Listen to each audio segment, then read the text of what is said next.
Good evening everyone. Ayan, kababalik ko lang.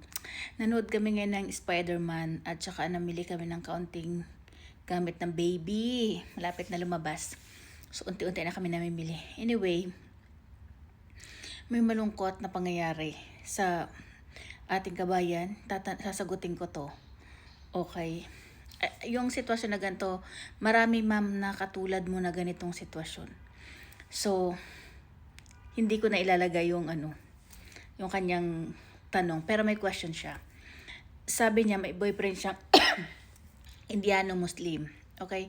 May asawa yung Indiano sa India. Tapos hinihiwalay nung boyfriend niya yung asawa niya. Pero ayaw pumayag ng babae. Tapos sumunod sa kanila dun sa bansa kung nasaan sila. Tapos kasama yung magulang ng lalaki. Ganun po talaga yun.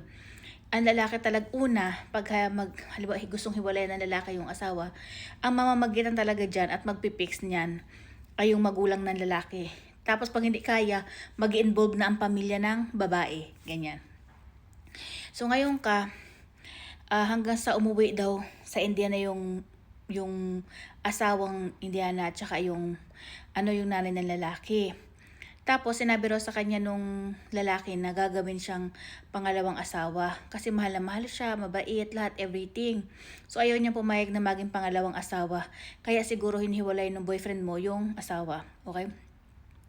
Tapos ngayon nung nasa India na daw, nagbakasyon daw yung lalaki sa India. Siguro gusto niya i-fix yung sitwasyon niya doon.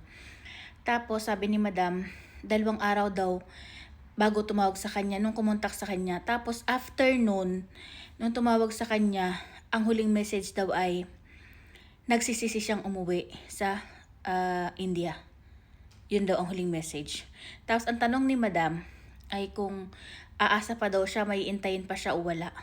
Alam mo ma'am, nakakalungkot yung pangyayari na yan. Alam mo kung bakit? May mga sitwasyon daw na ganun. Narinig ko na yan. Marami ko na ako narinig na ganyan ma'am, napanood.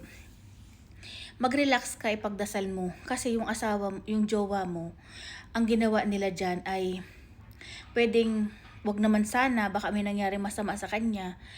Pwedeng, yan, mayroon ako napanood na ganyan eh. Si kabayan naman, yung sitwasyon niya, nabuntis naman siya. Nung umuwi naman yung jowa niya, hindi na pinabalik. Baka ma'am, tinanggalan niya ng cellphone para hindi makakontak sa iyo. Baka kinuha nila ang cellphone, nakita nilang sabi mo nga, 'di ba, ipinakilala ka dun sa nanay at saka sa mga anak. So nalaman nilang mayroong ikaw. So ang ginawa siguro ng buong pamilya, nagtulong-tulong sila, yung pamilya ng babae at lalaki. Tinanggalan siya siguro ng cellphone, ng contact para hindi makakontak sa iyo. Tapos baka pinagbantaan na hindi siya pwedeng lumabas naman sa, hindi siya pwedeng bumalik. May ganun kasi ma'am na hindi na siya pababalikin diyan. So ang gawin mo lang diyan, ipagdasal mo siya. Tapos magantay ka kasi kung mahal ka niyan talaga, kaya lang, magantay ka ng balita kung siya ba ay buhay pa, okay ba siyang kalagayan niya. Kasi sa bansa nila, alam mo na yun, di ba, yung mga ko dyan. Huwag ka sa kanyang magalit sa ngayon hanggat wala pa yung kasi mahal ka niyan naka-message pa nga sa'yo. Alam mo, hindi mo ba naisip ma'am, yung huling message niya sa'yo nakakalungkot. Sana hindi na lang siya umuwi. So ibig sabihin, mabigat yun. Baka pinagbantaan siya, pinagbawalan siya, baka kinuha ang cellphone niya para hindi makakontak sa'yo. Ganun. Yun. Kaya, siya, nasa sitwasyon siya na hindi maganda ngayon, ipagdasal mo siya, tapos magantay ka ng news kung sakali. Makibalita ka, baka may friend kayo na, may friend kayo na common friend, makibalita ka kung okay ba siya. Kung okay naman siya, di mag-move on ka na, ganun. Kasi ma'am, sa bansa talaga nila, lalo na yung mga hawak talaga yan sa liig ng pamilya. Itong kwento mo na to, napanood ko na to dati sa isang vlogger sa Pilipinas, taga rito sa Dubai. Yung jowa niya, nagpakasal sila dito, tapos buntis siya. Tapos, umuwi yung jowa niya dun sa bansa para sana ipaalam sa magulang na nag-asawa na siya dito kasi nagpakasal na sila sa Abu Dhabi.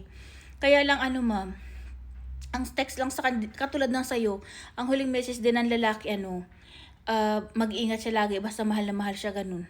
Tapos wala nang contact at all. Hanggang sa nanganak siya and everything, baby na wala nang contact. Kasi ang pamilya pag nag-involve ma'am, kaya nga yung iba 'di ba, magkamatayan hindi umuwi kasi alam nila pag nandun na sila hindi na sila basta-basta makakabalik. Kukunin ang cellphone, kukunin ang passport, magbabanta, may mga magpapakamatay, may mga nagpakamatay, mga ganun. Nakakaano to, ma'am. Huwag mo siyang pag-isipan ng masama.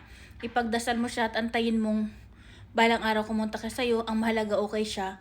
Tapos pag kumontak na siya sa'yo, kung okay naman siya, mag-move on ka na, hanap ka na lang ng iba. Kasi hindi ganun talaga ang pamilya, ma'am, hindi mababago.